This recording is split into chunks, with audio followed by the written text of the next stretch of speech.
Perkenalkan, saya Tania Aprilia dari Prodi PGSD Universitas Pelita Bangsa dengan NIM 132510039. Pada kesempatan kali ini saya akan membahas materi pendidikan keluarga negaraan dengan tema nilai dan norma warga negara Indonesia. Tema ini sangat penting karena berkaitan langsung dengan kehidupan sehari-hari, baik di lingkungan sekolah, masyarakat, maupun lingkungan keluarga. Nilai adalah sesuatu yang baik, benar, dan dianggap penting dalam masyarakat. Sedangkan norma adalah aturan atau pedoman yang mengatur perilaku manusia agar sesuai dengan aturan yang berlaku.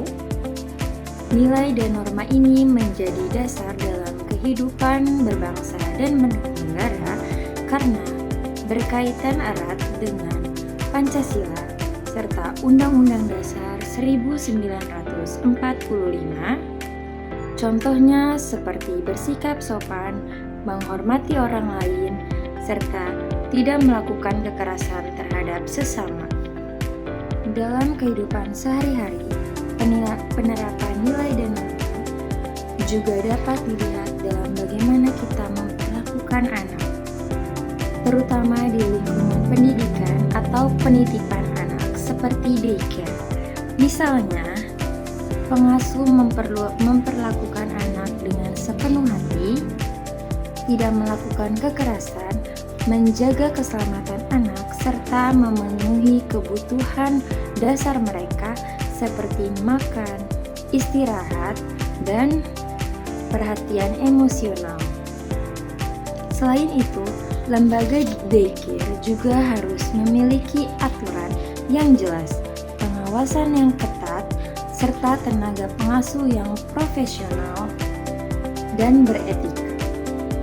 Orang tua pun memiliki peran penting untuk memilih tempat penitipan yang aman dan terpercaya. Hal-hal tersebut merupakan bentuk nyata penerapan nilai kemanusiaan, norma sosial, serta penghormatan terhadap hak anak dalam kehidupan sehari-hari. Namun kenyataannya masih banyak pelanggaran terhadap nilai dan norma. Satu contohnya adalah kasus yang sedang viral di media sosial, yaitu dugaan kekerasan terhadap anak di sebuah daycare di Yogyakarta. Dalam kasus tersebut terdapat laporan dugaan kekerasan terhadap anak, perlakuan yang tidak pantas dan perlakuan yang tidak manusiawi. Hal ini tentu sangat memprihatinkan, karena tempat yang seharusnya menjadi ruang aman bagi anak justru malah menjadi tempat yang paling membahayakan. Jika dianalisis dari sudut pandang pendidikan kewarganegaraan, kasus ini termasuk pelanggaran nilai kemanusiaan, pelanggaran norma sosial, dan juga pelanggaran hak asasi manusia, khususnya hak anak. Anak memiliki hak untuk mendapatkan perlindungan, serta rasa aman dan kasih sayang, namun kasus ini, hak tersebut justru dilanggar. Jika dianalisis dari pendidikan kewarganegaraan, kasus ini termasuk pelanggaran nilai kemanusiaan, pelanggaran norma sosial, dan juga pelanggaran hak asasi manusia, khususnya hak anak. Anak memiliki hak untuk mendapatkan perlindungan, rasa aman, dan kasih sayang, namun dalam kasus ini, hak tersebut justru dilanggar. Kasus ini terjadi karena beberapa faktor, seperti kurangnya pengawasan terhadap lembaga daycare, rendahnya kualitas serta profesionalitas tenaga pengasuh, serta lemahnya kontrol dari pihak terkait. Akibatnya anak dapat mengalami trauma, kehilangan rasa aman, dan berdampak buruk bagi perkembangan mereka. Selain itu, kepercayaan masyarakat terhadap lembaga pendidikan akan juga bisa menurun.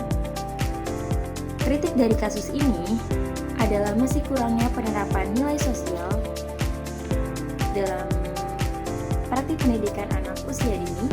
Oleh karena itu, solusi yang dapat dilakukan antara lain, pemerintah harus memperkuat pengawasan terhadap daycare, Orang tua harus lebih selektif dalam memilih tempat penitipan anak, dan tenaga pendidik harus memiliki kompetensi serta karakter yang baik.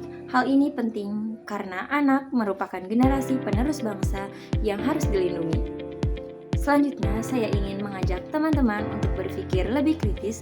Menurut kalian, apakah kasus daycare ini lebih termasuk pelanggaran nilai dan norma atau pelanggaran hak asasi manusia? Kemudian, siapa yang paling bertanggung jawab dalam kasus ini? Apakah hanya pelaku atau juga lembaga sistem pengawasannya?